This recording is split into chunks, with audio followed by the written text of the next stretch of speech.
Using different pentatonic scales is a great way to sound more modern when we're playing over jazz tunes, when we're improvising. And sometimes we make the mistake that we think that there's only the major and minor pentatonics. You can create other pentatonic scales, and today we're going to take a look at the major flat 6 pentatonic. You will have seen this scale if you have used this book. A lot of you have probably seen this book, Pentatonics by Jerry Bergonzi. Also, this book mentions this scale, the major flat 6 pentatonic. So we're going to take a look at that scale and see how we can use that scale to create melodic minor sounds that we can use over a minor blues, like I did there in the beginning of the video. So first we need to take a look at this major flat 6 pentatonic scale. So this is a major pentatonic scale, C major pentatonic scale, obviously. And all you have to do is to drop the 6th, the A to an A flat.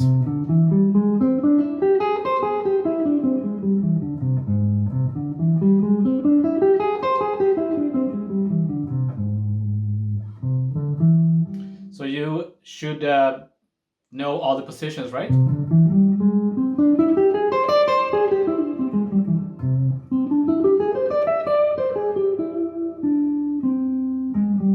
There it is.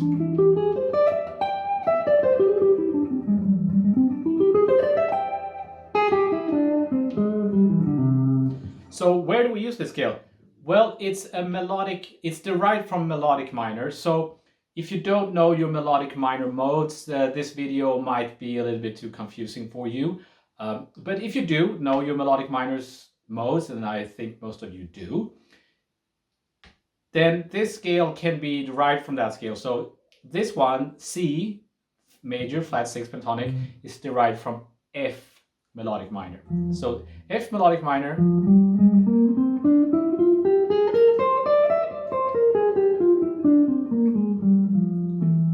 within this scale we find this pentatonic scale.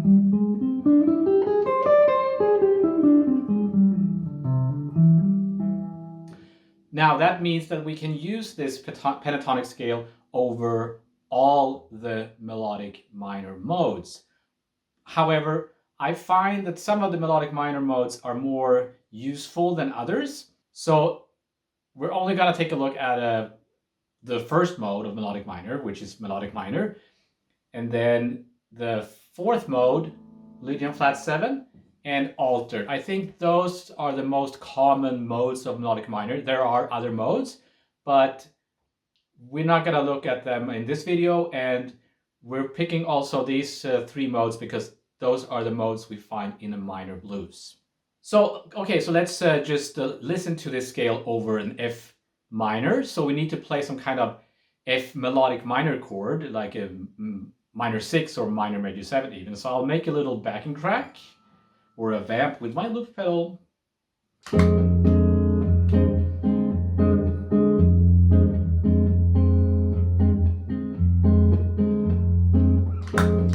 Doesn't have to be anything special. You just want to make sure that you hear the root, the F. And then I play the scale just to get used to the sound, right?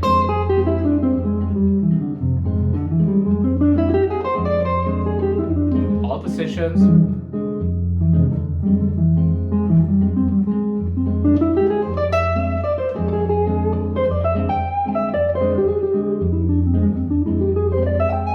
Not trying to do anything fancy, arpeggios or patterns, just kind of exploring the scale here, right?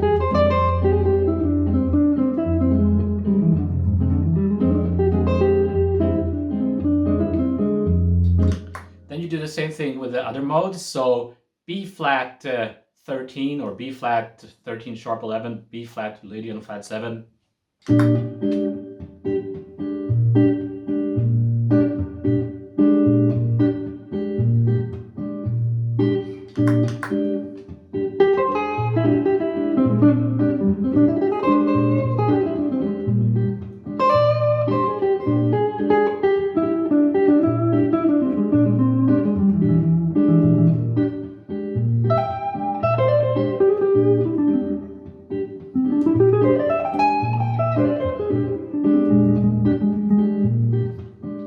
Okay, sounds pretty cool, I think. And then over altered, here we don't want to make the mistake of making some kind of E Hendrix chord situation.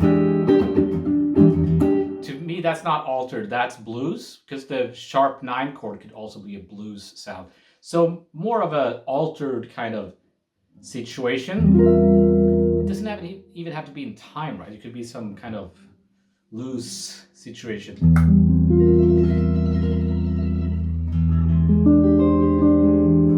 Again, you need that root. So that's what we want to relate this scale to the sound of the actual E.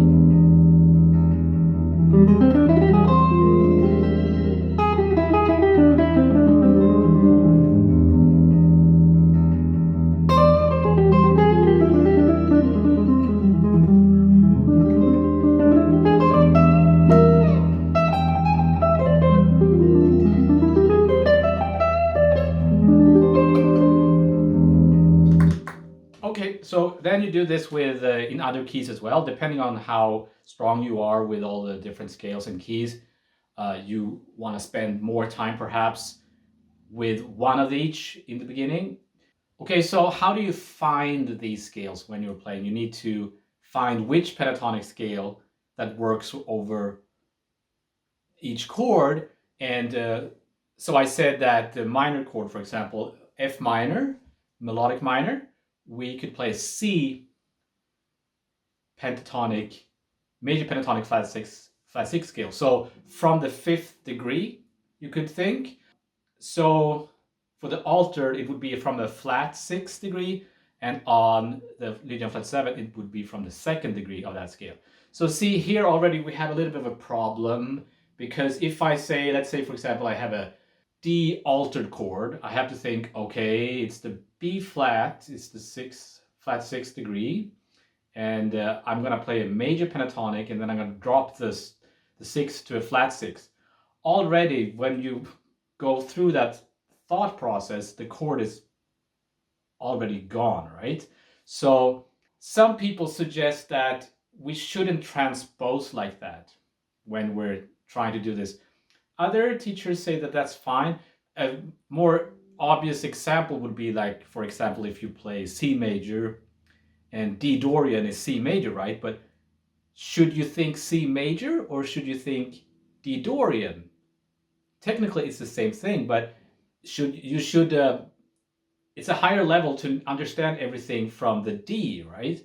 To me, my take on all that discussion comes up a lot in jazz theory lessons and in my lessons with my students and all that, is that it doesn't really matter. At the end of the day, you will find how the notes relate to the new mode anyway.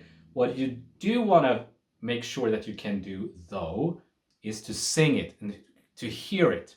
So if I have an F minor, I don't even play the chord, I just play that root. I want to be able to sing that melodic minor sound, right? So dum dum da da da da da da da da da da da da da da da da.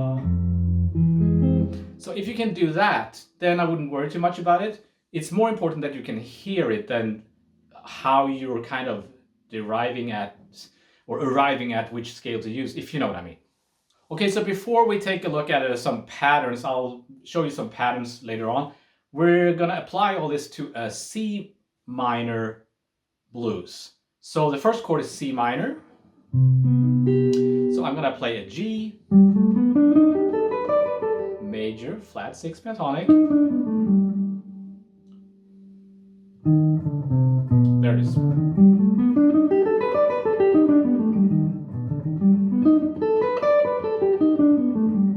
Then it goes to F minor, and here I could treat that as a melodic minor as well. That would be a little bit more modern sound, so I'm not going to do that. I'm going to keep F minor normal. That's when I'm going to play all my pet phrases, my Benson licks and what have you. So I'm just going to use the melodic minor for the one chord. Then we have this A flat 13. So this is a non-functioning dominant chord. It doesn't go to its tonic. It's like kind of like a sub 5 situation. So that's where I want to use Lydian flat 7. So I play a B flat major. Notice that both of these two modes don't contain the actual root of the chord. You could add it. So when you're starting the scale, to get a point of reference, right?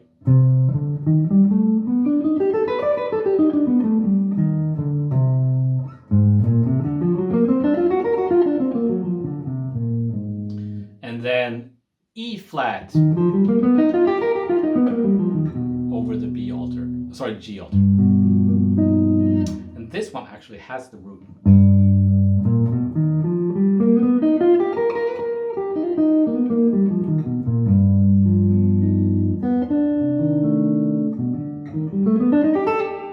Can you hear the chords?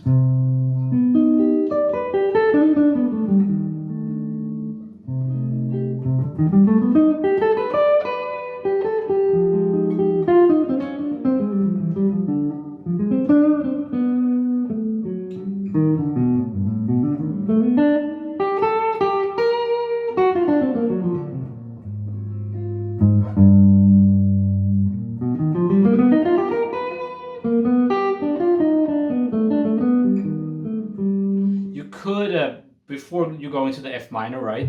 You could play the C alter there and do that whole thing. I'm not going to do that now. Maybe I'll do that a little bit. So then I would just move that G flat 6 to an A flat major flat 6 to create that C alter going to F minor, right? Okay, so I have this, people always ask me where I find my backing tracks. This is just some backing track I found on the internet or on YouTube. It's a C minor blues. So I'll put it in the links. Here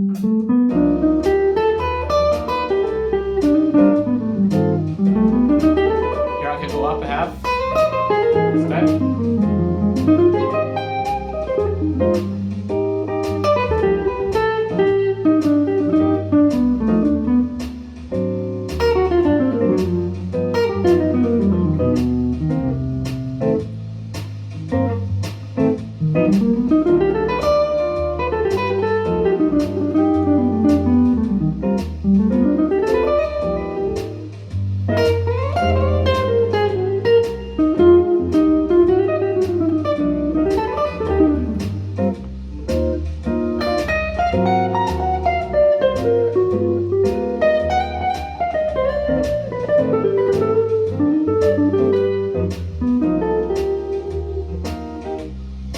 Couple of things that can help you finding these scales. One thing you can do is, like for the C minor, for example, the first chord, this G triad.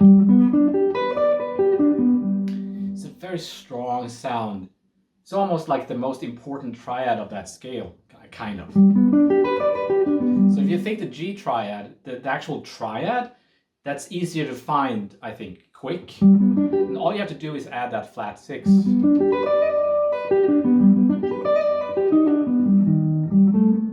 Then you have to add the A, and then you have the pentatonic scale.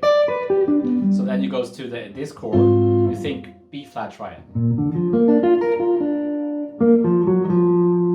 with that added note, an E flat triad for the G alter.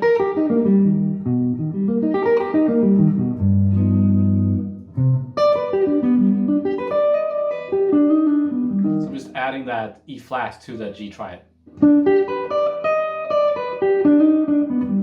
It sounds kind of like, I don't know, like something Michael Brecker would play. Okay, now we're going to take a look at some patterns from this scale. You can find a lot of that stuff in this book. I might cover this book in a future lesson. I just got this book and it's pretty amazing actually. So let's go back to the regular major pentatonic for a second. So some very normal patterns would be maybe just 4 notes.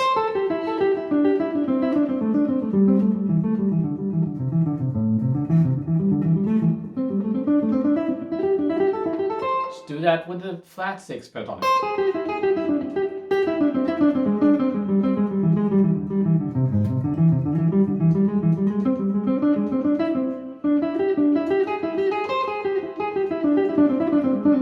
You will find that they're not as easy to play. It's a little bit awkward fingering wise. I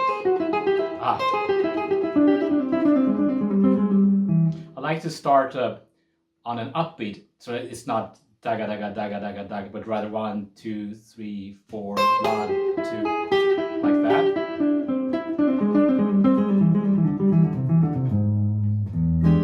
And then you could do fourths like this.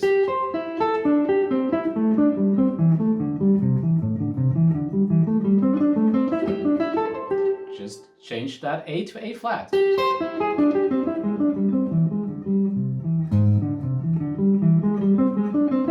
It's a great sound. Do alternate up and down. Like that's a great E altered lick right there.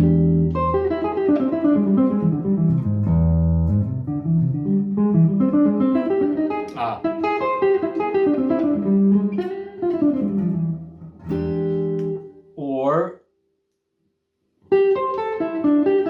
that's pretty much the same thing.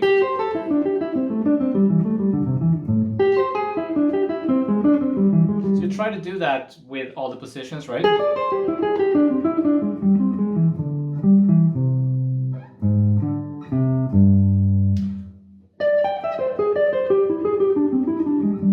And again, some of the fingerings are going to be pretty weird.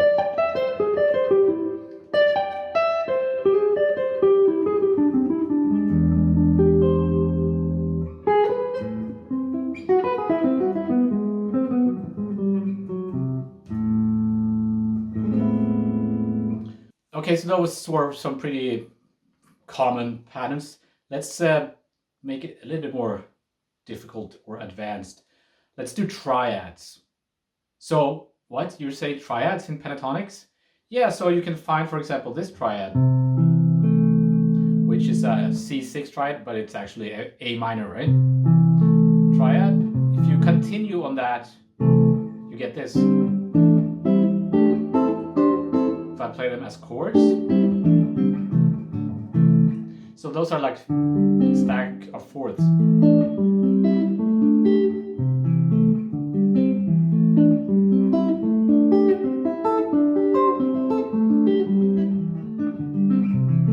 Again, I'm dropping the A to A flat.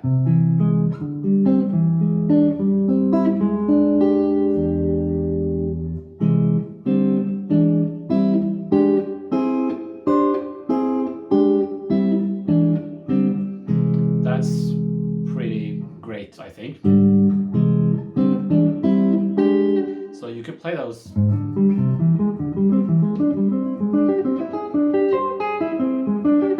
Like up.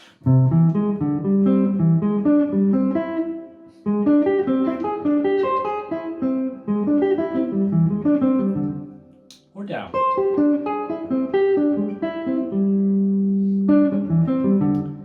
Or alternating up and down. How's that for an E altered lick?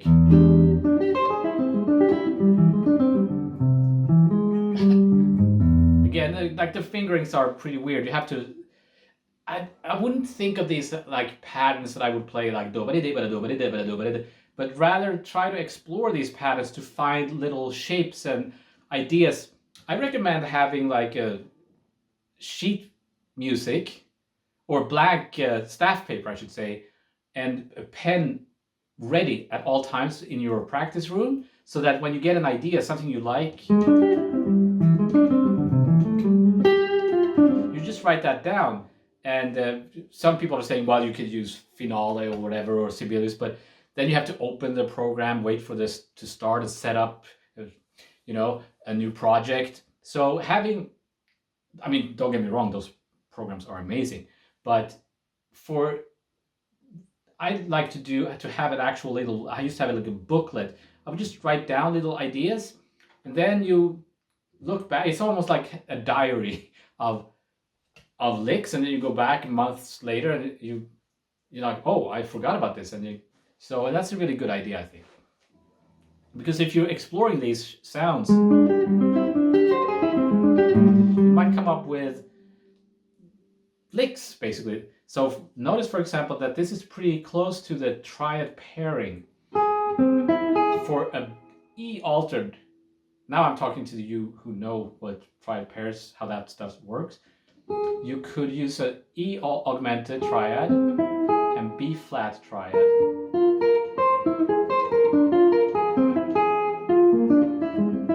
Right? And this augmented triad is also in this pentatonic scale, so you could kind of mix and match those things, right? Things like that could kind of come up when you're practicing this stuff.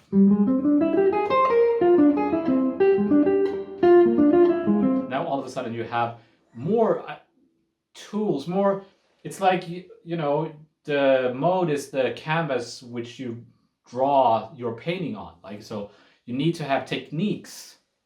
These are techniques, it's all it is.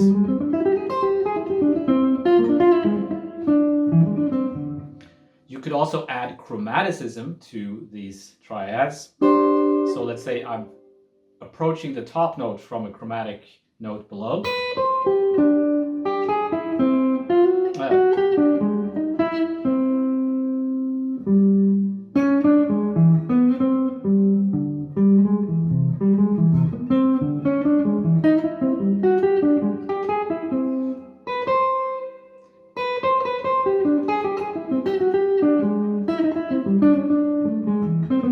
So I don't master this myself. The point is not for me to show off like, oh, look at what I can do. I'm kind of exploring this myself, and hopefully that can inspire you to explore your own ideas as well.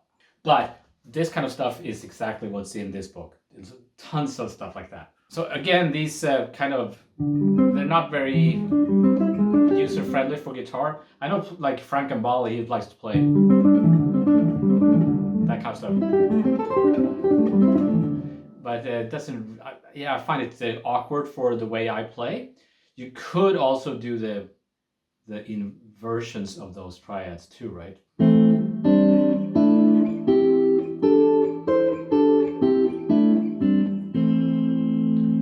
So now I will lead you with this minor blues. I'll try to use some of those patterns that I just went over. I'm kind of moving fast here, but so this is not a beginner lesson. My channel is not for beginners, really.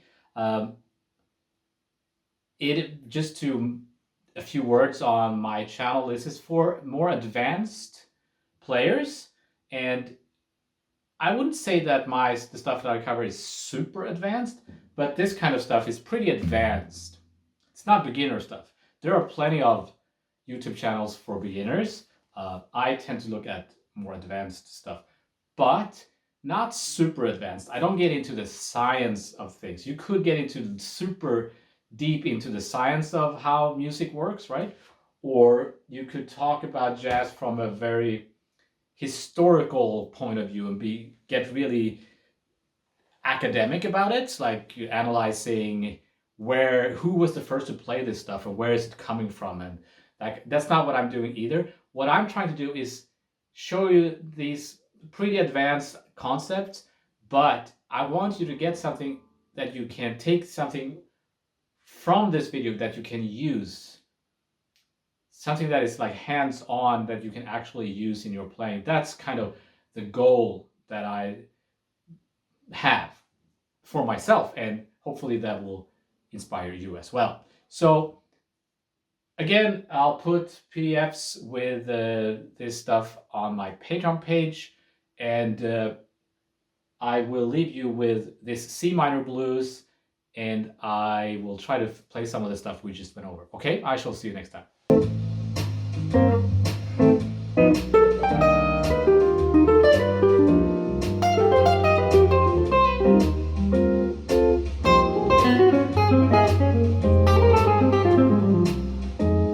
Thank you.